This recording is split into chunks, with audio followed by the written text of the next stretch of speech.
Hello and welcome to the Tough Girl Podcast, a 3-time award-winning show that aims to motivate and inspire you while increasing the amount of female role models in the media, especially in relation to adventure and physical challenges.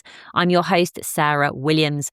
If you're passionate about adventure, challenge and learning from women who have overcome obstacles and achieved remarkable things, then this is the podcast for you. Every Tuesday at 7 a.m, new episodes go live featuring incredible women who share their stories, insights and tips to help you achieve your dreams and goals.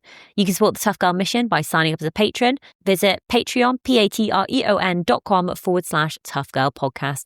Keep listening until the very end as I share more information about what's going on with me with Tough Girl Challenges, give shout outs and recommend other Tough Girl Podcast episodes. More information can be found at toughgirlchallenges.com.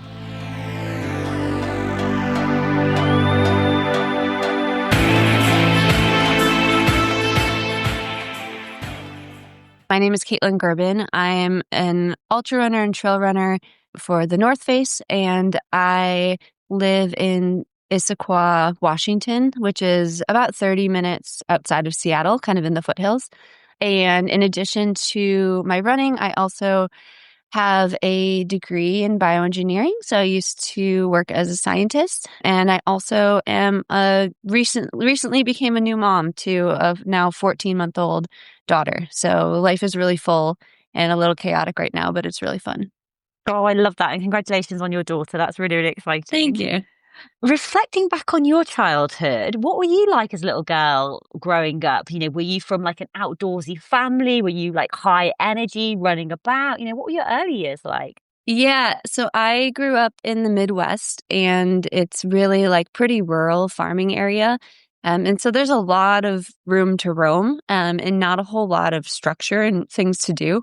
So I'm the oldest of 4. And so my siblings and I think we were actually very active as kids, but we weren't doing like I guess what I would sometimes think of like as outdoorsy activities now. Of course it was like we were running around through the fields, climbing trees. We had horses, so we were like riding the horses around, picking berries, building trails, 4-wheeling, I don't know, all sorts of like kind of things you do growing up in a rural area as a kid. And I played sports, but I would say I was like pretty decent at quite a bit of team sports, but I never really focused so much on any one thing. Yeah, so just active as a kid, and as a family, we did a lot of like camping trips, but that wasn't like we weren't in the mountains, and I didn't grow up with having access to kind of like the mountains and climbing and mountaineering and exposure to things that I think like now as a mom living in the area I do, like I get a chance to kind of share that with my daughter really young, which is kind of just a fun thing to do a little bit differently. Yeah. So what was your running journey then? Was that, was it track and field at school and high school and then into college, or was it something you picked up later on? I picked it up later on. I think some of my earliest memories of running actually, well, maybe not earliest memories, but when I was in high school, I played soccer, and we had a coach who really wanted us to get better at running. And I'd say I was actually always quite good at running on the field, but I hated the act of like actually going for a run. I never did it. And so like on our practices, I remember there's one day the coach was like, okay, we need you to run 2 miles. The whole team will run 2 miles. And like, we're all trying to think of like, what are ways we could like make this a shortcut? Will he know if we take this street to make it shorter? So I think I was actually pretty resistant to the idea of really running until I got into college. And so as I shared, I grew up in kind of a rural area, and then I went to college in Madison, Wisconsin, which is, kind of the big city for me from compared to where I grew up. And I ended up making some friends with other students that grew up running like cross country and track. And so some of them just had like kind of meetups with friends to go for runs. And so I started kind of just doing that casually as a way to really explore the new area that I lived in. So I think even like early on when I was finding running, I was doing it as a way to kind of adventure and explore. It just was kind of in a more urban area than what I find myself in now. When did you discover that you had a talent, or was it you discovering that, or was it somebody discovering you saying, hey, you're really good at this running? Like, yeah. Yeah, I actually kind of fell into it myself, and it wasn't until my mid-20s. And so at that point, I graduated college. My boyfriend, who's now my husband, but boyfriend at the time, we moved out to Washington, and we kind of just like jumped into all of these outdoor sports. Like I really had loved snowboarding, but we started like backcountry skiing and splitboarding. We started rock climbing and mountaineering. And just over the course of probably the first 2 years we lived here, we started doing all these kind of mountain sports in a totally new way that I hadn't really had exposure to before. And at the same time, we were also, I was like still running around. I had done a couple marathons, but was very, kind of like relatively mediocre at them. I just enjoyed it. And at some point we saw someone trail running, and kind of got this idea of like, oh, we should look up a trail race. Let's sign up for this. And the first trail race was a 50K, and it went horribly for me. Like I had so much fun, but I also was just like, oh, there's no way I'm doing this again. I'm not good at this. I should just stick to kind of like road marathons or, just kind of like run commuting back and forth around the city.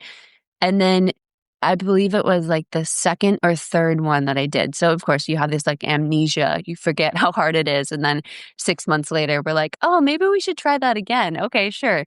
And it was this pretty small local race, like not competitive in any like major sense, but I ended up finishing second female, and I had a lot of fun and I felt pretty strong. And I think that was the first little hint of like, what just happened? Like, how did I finish like towards the front of this race? Maybe there's actually something here. I had a lot of fun. I might be kind of good at this.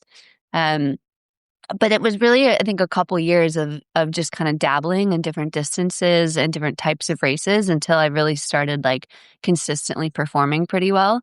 And I did that locally quite a bit before I started kind of getting these opportunities to then travel and go to some bigger, more competitive races. When did you find out your distance? Was it your first, were you like, actually, the 100 milers are my jam, or the 3 day races? What was your favorite? My favorite is the 100 mile. And I found that out, I guess the first 100 mile race that I ran, that was my second year of trail running.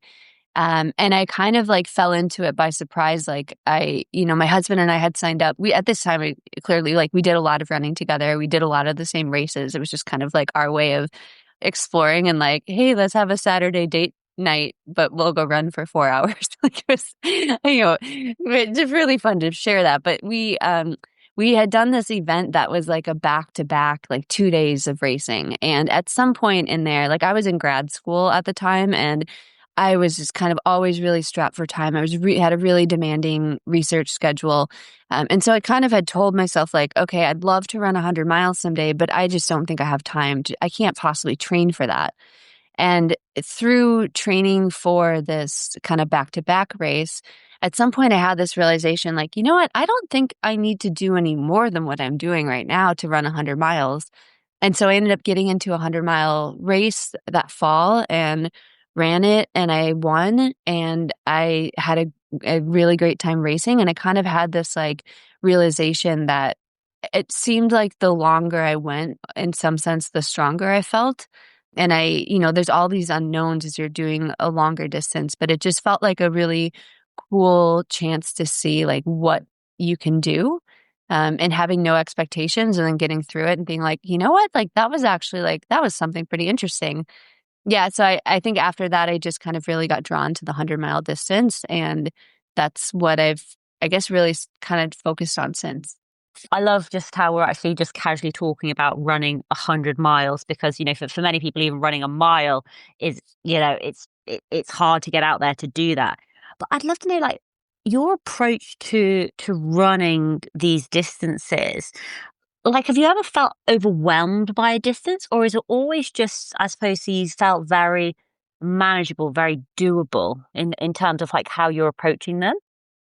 Yeah, no, I have often felt overwhelmed by the distance. And I actually think that in the last few years, I've had a number of times where I've actually had to kind of start over with my running, where, I had like who cares that I had done, 100 miles running before and these big training weeks. I've had some pretty major periods of time where I've taken time off and had to build back from zero. And that has given me kind of a chance to like check in with the perspective of what it's like to be a runner just starting again. And it's really hard. Like it's like running is amazing, but when you're just starting, whether it's like your first time running or you're coming back after having a baby or taking time off for a health reason or something else, it's challenging. And I don't know. I think it gives that perspective. So I've actually, this last year in particular, I've had a lot of times where I'm like, I am having a hard time running 3 miles. I don't even know how I can consider running 100 miles later this summer.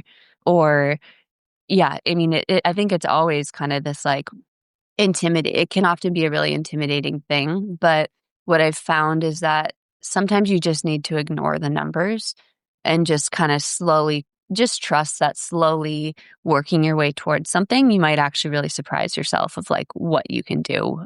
But it's sometimes best not to think about it too much.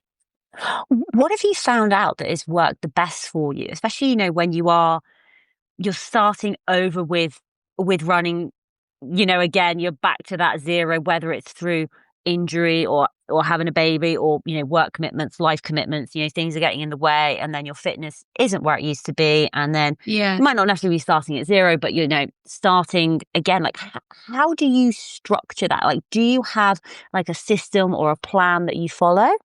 Well, so I am my own coach. I've actually never had a running coach. And so in a way, I actually really like that because it means I get to make all the rules. Like I get to decide what to do. And so I think like when I'm getting back into things, it's so hard sometimes to like let go of your perception of like what you should be able to do or what you used to be able to do, or, the comparison game of what other people around you are doing. But I think like whatever tricks you can employ for yourself that help you do that, I think is really important. And so there are times like I use Strava a lot. I love it. I think it's a great tool. But there have been times where as I've been building back, I've decided to just like get rid of Strava for myself. Like just take a break. Don't look at what other people are doing. And I'll track my training in another way. Like I have some spreadsheets or we'll write it down. But like that's been a trick that sometimes works for me. Another thing is just, I think, really trying to just meet yourself where you're at. And for me, that's often been like being okay with like walking a lot more than maybe I used to. And so if I'm headed out for like a 3-mile run on the trails, maybe I end up hiking half of it and just being like, you know what, that's okay. I'm still out here. I'm still doing it. And just trying not to like compare myself to like I said, like where I used to be or where I think I should be. Coming from a scientific background with the science, now this might be a bit of a generalization, but do you have like I suppose like a science brain in terms of applying maybe the logic that you apply to science when you're testing the things that you Yeah. test in the science world to running? And if so, like what does that look like? I get this question often, and I think people are surprised when I say like I don't I I think in some sense I absolutely am really sciencey about what I do, but in other ways I'm not at all. Like I try not to do like a ton of calculations of like, okay, like this is the optimal time to do this, and this is what the kind of paces I should be hitting in this workout because of, this blah, blah, blah. I really try to like run by feel a lot. And I think when I was getting started in running, that came pretty naturally just because it felt like running was often a break from the kind of rigorous science career I had. And so it was nice to just like go out in the woods and not really think about the numbers or the calculating of things. One maybe surprising thing to me that I feel like I've taken out of the science is like doing research and in the field I was in science, like it's actually a lot of failure. I think you do so many different experiments that fail. And that's actually like, that's a really valuable result in science. But you get used to this, like putting in the work, planning things, doing something, and then it doesn't work. And I think like that has probably really helped me stay humble with my running, and maybe even helped me be able to like kind of take some steps back from focusing too much on the performance, especially in these times when I'm like, kind of struggling to kind of build back fitness or build back kind of volume in racing, get ready to race again. Would you be able to share maybe what happens mentally when you're going through 100 milers, whether it's just before the race, you're a little bit anxious and then you get excited. Are there certain points that so maybe when you hit 20 miles or 50 miles, that certain things like happen mentally? Could you sort of talk us through that journey? I would say for me, the hardest part about racing 100 miles is usually right before it starts.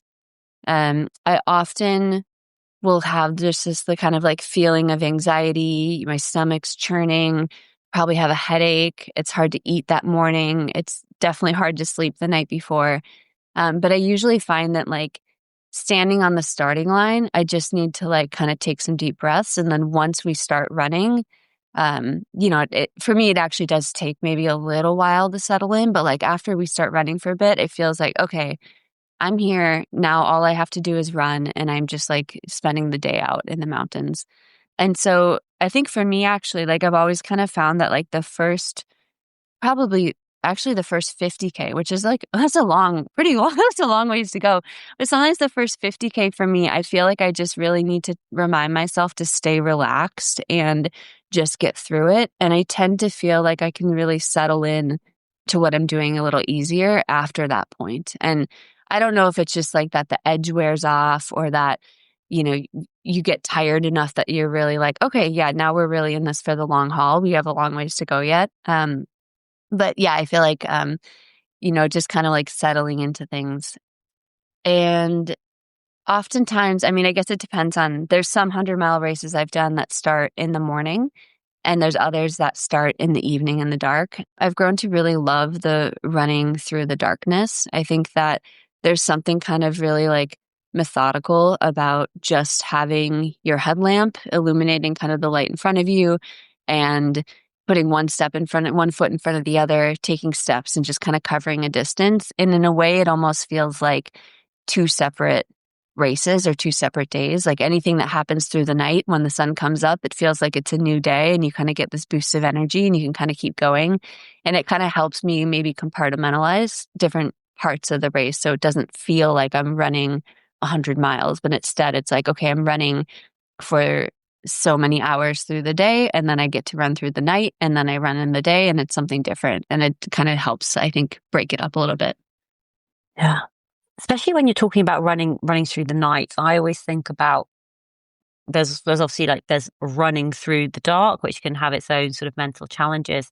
But when you are running, especially in these ultra distances, obviously you're not, or maybe you are, I don't know, I might be putting words in your mouth, but in terms of being positive and happy, joyful all the time, that's probably not the case. But No. when you do get maybe in some dark places, or things haven't gone to plan, or your nutrition isn't working, or your gut's going, how do you get yourself back into a more positive mindset or a more positive way of thinking? Have some tricks that you use? Yeah, I think like I'm sure your listeners have heard people say this too, or have experienced this themselves, that I think sometimes the hardest part about running long distances or doing anything really like that's pushing yourself and your limit is the mental side of things. And so one thing I've found that really helps me is to take like some time before I go and do the hard thing, maybe the week before, and just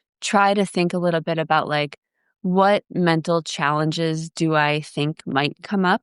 And there's kind of classic ones that I've had before, which is like maybe the first one is just being like, I'm tired, everything hurts. I don't really know if I want to keep going, even though it's like, I know I want to keep going. I know I'm prepared for the race, but like, I know that might be a slump that my mind goes to. And so kind of being able to anticipate that and in advance, like remind myself, like, no, like just maybe it's like put on a good song, or like give myself like have myself have something else to focus on where I can kind of pull myself out of it. An interesting one, because I actually just kind of went through this process. I did a race about a month ago, and this was the second race that I had done now as a new mom. And it was a 220-mile race that took me about 4 days to do. And so I was anticipating in advance, and I'm like, you know what? Like, one of the things that might be really challenging for me is having this guilt of being away from my baby and feeling like she needs me. And if I saw her out on the course and she was upset, because she's really like needy right now, I was worried that if I run past her and I'm excited to see her and that gives me a boost, but then she gets sad that I run away, that would be a mental reason for me to stop. And so I think I just try to anticipate that ahead of time. And I don't know if it's always like about finding a solution, because you don't always know what it's going to be like until you're in it. But I think being able to name that, and I had a conversation both with my support crew and also with my parents who were helping with childcare during the race, and just told them that was a thing I was worried about, and that, hey, like if this happens, like maybe let's be ready to adapt, and maybe you guys don't bring my daughter out on the course. Or, I told my crew, if I was feeling like really upset about missing her, for them to just remind me that, hey, you actually thought that this would probably happen, and it's okay. It's normal to miss her, but like, you're also doing a really incredible thing that she'll be really proud of in the future. And so you should just miss her, but keep going. So yeah, I think just trying to anticipate what some of those mental challenges might be, and then have some sort of a plan for how you might approach it when you're in the moment. And did that happen when you were out on that race? You know what? It actually didn't, which was a surprise to me. But then, of course, there's other things that happened. But my daughter was just like so excited to be cheering for all the runners. And she seemed really happy to see me, and she didn't get upset when I left. She had a great time with my parents. So yeah, that was like a pleasant surprise. And I found like I was able to, again, be like really excited and present when I was seeing her for those kind of brief moments. But then I was able to just kind of like zone back into what I was doing and running. And I do think that kind of mentally preparing myself for that in advance helped with that, because I just kind of like knew that, okay, I have a job to do here. This is what I'm committed to doing for the next few days. I'll see her when I get back. And yeah, I think that definitely helped. How was your pregnancy? Were you able to run during your pregnancy? Is that something that was really important to you, or did you need to take a step back? Yeah, so I actually took a big step back, but the biggest reason for that is that I had some pretty major hip reconstruction surgeries just before my pregnancy. And so those surgeries in themselves, I think I was expecting it to be about a year-long recovery before I really like got back to training in any, kind of meaningful way. And so doubling that then with having a pregnancy, in a way it was like really complicated, because I'm trying to rehab these hip surgeries while also becoming more and more pregnant, which is, kind of each thing can be quite complicated. And then when you bring them together, it's hard to tell what's what and try to track down everything. But I think in a way it was actually a really good forcing function for me to take a step back from the running. I think that, I loved, before I got pregnant, I loved seeing all of these women around me, like friends and other professional runners, just like continuing to really do their thing while being pregnant and training and still racing sometimes and running through the pregnancy. But I also had a number of friends who didn't have that experience. And I know like who struggled with these feelings of like wanting to be able to run or train more, and then their bodies just not really being up for that. And so I think in a way it was really healthy for me to go into it. And instead of being like, oh, I'm going to keep running through the pregnancy, instead I was like, okay, I'm going to maybe start to try to run a little bit. And then when my body was like, yeah, this doesn't feel very good, I had an easier time just leaning into the things that did feel really good for me. So like during the pregnancy, I actually did a lot of like either walking or hiking, quite easy, but still like gave me a chance to be outside and be in the woods and get some time on the trail with my dog, which I really loved. And then I also did, kind of some like really easy yoga and like kind of PT rehab, pelvic floor work. all the things that I think actually now, are always so hard to fit in, but then are really important in terms of like kind of supplementing the training that you're doing when you're building back after time off. Because running is your job, did you feel under a lot of pressure to get back to running, or did you have a bit more sort of, I suppose, like maternity leave and flexibility with that? So it wasn't a case of as soon as the baby's born, you needed to. It was more like you got to get back to running. Do you see the difference? Yeah, no, there's absolutely a difference. And I feel so fortunate that I definitely did not feel that pressure externally. My sponsors, especially particularly the North Face, was really, really good about just kind of like giving me space. It's kind of relatively new that there's pregnancy clauses and protections in professional contracts for women. So I feel, it's like, I think even like 5-10 years ago, this was not, it would be a very different conversation. But yeah, it was great. I had the space to just really kind of like get back to running at a pace that was okay for me. And my sponsors were always really like, you know what, like we want you to build back in a way that supports your long-term running career, not like right now. So whatever you need to do for that. So yeah, I definitely had the space, but of course, there's always like those internal pressures that we feel too of like really wanting to kind of get back. And I, with the hip surgeries and the pregnancy, it ended up being about 2.5 years between me competing professionally. And so I definitely felt like, okay, I've been out of the sport for a while. Like I had my own kind of pressures of wanting to get back to race and build some fitness back. So yeah, I had some of that, but I think, like I said, the blessing in disguise was like combining the hip rehab with the pregnancy and postpartum just kind of by default made me really keep things slow and steady building back. And yeah, I hope that can be something that I really like internalize. And then, if and when I go through a period of time where I need to build back again, like that I can really just like keep things steady and try to keep that pressure off. Yeah. What was your A race in 2025? Well, I did 2 races. I don't know if I actually really thought either of them were like an A race, which is interesting. I always have an A race, but I was just so uncertain if I could even like run these distances again that, the first I guess A race I did was Cascade Crest 100 mile. That's in Washington State. So it's like, it's my local race here, but it's really well known kind of historic race. So it was a great event to go and do. But leading up to that, I hadn't run 100 miles since 2022. And the longest distance I had run in preparation for this race was 30 miles. And so I didn't know what my body was going to do. I didn't know if my hip would feel okay. I didn't know if I had the fitness and the endurance back postpartum to be able to go and do that.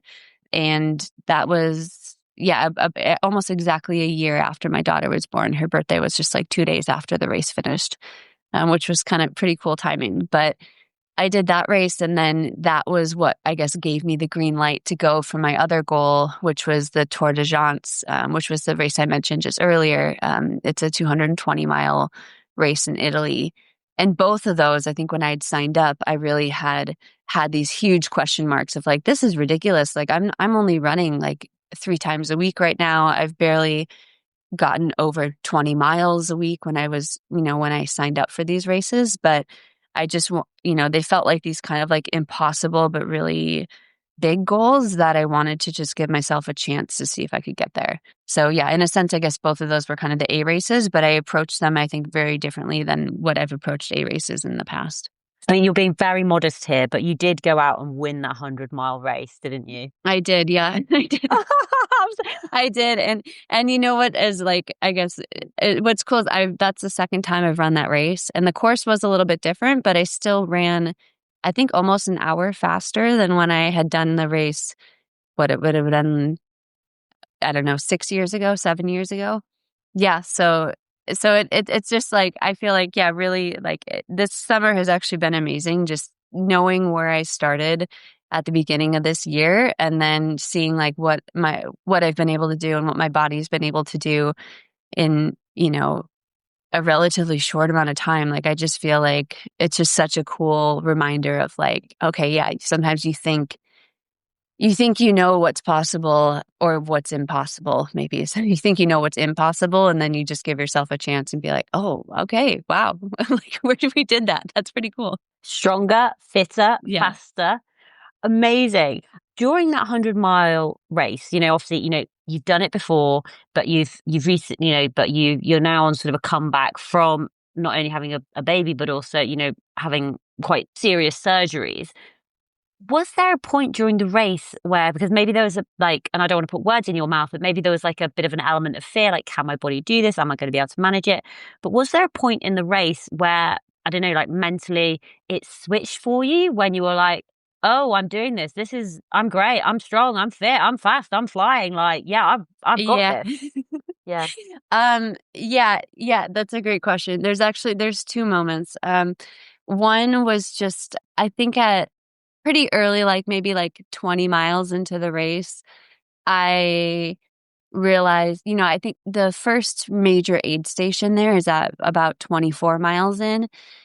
And I got in and people were just, it's my local community. I know so many people that are there, like crewing and spectating and putting on the races, but I haven't been in that scene in the same way in a while. And so coming into one of those first aid stations there and like running really well, I knew my times were doing well. I was tired. I'm like, I don't know if I normally am this wrecked at this point in the race, but I was doing it. And I just kind of got this like overwhelming feeling of support as I like came through, and everyone's just like cheering, and that was really cool. So there was this like a couple moments like that where I was like, wow, like even if I don't finish this thing, like I'm here and I'm doing this, and that's pretty cool. Like genuinely did not think that I would be back doing that again. And then there was this other moment in the race where I kind of like, where things really clicked for me and feeling like I wanted to race again. I think up until that point, I was really just like, wow, like my body's doing this. It's so great to be here no matter what happens. Like, it's really cool that, that I'm just here and that I'm doing it. But then so I had been in the lead. I think actually I led the race from the beginning, and I had a pretty good gap on the second place woman. But then at one point in the course, this is probably around mile 80, and it's in the middle of the night, there's an out and back to a lookout tower, and it takes about 30 minutes. So I go up and down, and as I'm coming down the trail, I see the second place woman come up the trail to do the same out and back. And so that was the first time that I had seen her or another woman in the race. And I suddenly realized like, oh, I just lost a lot of time in that previous section. And like the previous section, I had kind of like, that's when I hit some lows where I was just like really dragging. I was really tired. I was just having a hard time. And I think I had kind of mentally settled into this like, wow, like I'm doing amazing. It doesn't matter. Look how far I've come. This is great. And that's a good place to be. Like that was fine mentally. But then I think I saw the second place woman, and like just instinctively something switched in my brain. And I'm like, oh, hell no, I'm racing this. Like like whatever, I had just like mentally accepted for myself. Like that's not actually how I feel. I want to race. I need to really like hammer. And I think we got to this aid station, and I said to my friend who was there pacing me, I'm like, do you need to stop or do you have enough stuff? And she's like, no, I'm good. I'm like, okay, let's go. And we just started like hammering, and I found another gear, and I was, I think like having that chance to really like dig deep and push myself at a point where I had already really thought I was like, just, I was just kind of settled in. But it was just really cool moment to just like have happen in the middle of the race, where I think I realized like, oh, you know what, like that fire is still there. I do actually still really like racing. I do like being competitive when it comes to like a race environment. And yeah, like I wanted to run. I wanted to run hard. I wanted to push myself. And so that was like, I think especially as a professional runner and having to have stepped to the side of racing for so long, that was a really cool moment that I'm like holding on to now as I'm thinking ahead of like, what else do I want to do with my running career? Do you know, I was just thinking the exact same thing, like holding on to that memory, that moment, those feelings, because I love what you said. Like, no, I'm racing. I love the fact that you're like 80 miles in and it's like, let's go. And then you've Hmm. still got another gear. Like, that is just so powerful to have that feeling and to remember that feeling and that emotion and then to use it in future races. And I suppose, for 2026, have you got an A race or a couple of races that you're thinking about going after? Yeah, I do. I definitely, like I said, like I really love the 100-mile distance, so that's kind of what my focus will be. Cascade Crest was a hard rock qualifier, which so was Tour de Geants. And so I've been applying for hard rock for, I think, since 2016, was the first 2016 or 2017 was my first qualifier. So that's going to be another goal, but we'll see what happens with the lottery. And then prior to taking time off, the last race I did was UTMB in 2022, and I finished third there. And ever since then, I've really wanted to go back and like knowing the course, knowing kind of how the race plays out, and just try to give myself a chance to push myself a little bit more there. So both of those are on the radar. So we'll kind of see what happens. With the UTMB race, because you're a professional athlete with North Face, will you like automatically get a place, or do you need to collect these rock things and go into a ballot? So yeah, it's actually it's quite complicated, but I do have an entry because I have a pregnancy deferral. Amazing. So yeah, they actually, I actually was a part of the group that helped kind of push the pregnancy deferral policy through. And I did that before I was pregnant, but then it ended up being serendipitous that I got to use it myself. So it's great. So yeah, I have a pregnancy deferral, although I do still need to run some race to get an index. So yeah, there's still a couple hoops I need to jump through, even as a professional, to get back to that race. That's amazing. Yeah. Congratulations. And thank you for Thank- pushing that through. 'Cause obviously, helps all women who want to get pregnant and have a baby that you can get back. Oh, I'm excited for you. Like, that's really cool. Like Yeah. UTMB is Thank you. so epic. And Kaytlyn, how can people follow along with you? How can they connect with you? Be kept up to date with your running journey? Where should they go? Yeah, I'd say probably the best way is on Instagram. It's, my name, Kaytlyn_G. Yeah, so I share a bunch of stuff on there, but also like love kind of posting little funny stories of my daughter and our dog and stuff too. So it's not all serious running stuff. And then I also I'm on Strava, and like I said, I'm self-coached, but I share, most of my training stuff is just publicly open on there if people kind of are curious about looking back at how I've kind of built back from these different things. Awesome. I love that. And Kaytlyn, I'd love for you to share your final words of advice, final words of wisdom for other runners who want to take it to the next level. So especially women who are thinking, okay, yeah, 100 milers, like, yeah, let's do it.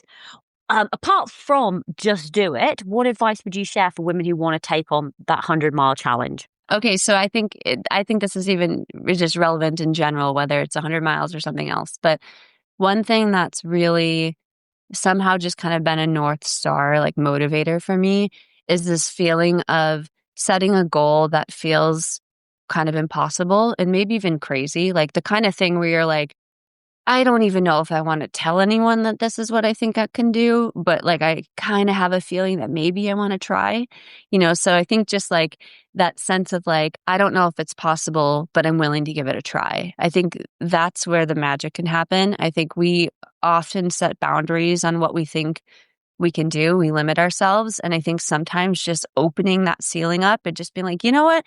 This is wild. This is crazy. But I think I might be able to do it, and just go for it, because I think almost always you'll end up surprising yourself. And even if you don't do it, I think you'll probably learn a lot along the way. Absolutely. That is fantastic words of advice. Kaytlyn, thank you so much for coming on the Tough Girl podcast to share more about your passion for running, and best of luck with all your future races and adventures. Thank you so much. This was such a fun conversation. Thanks for having me on.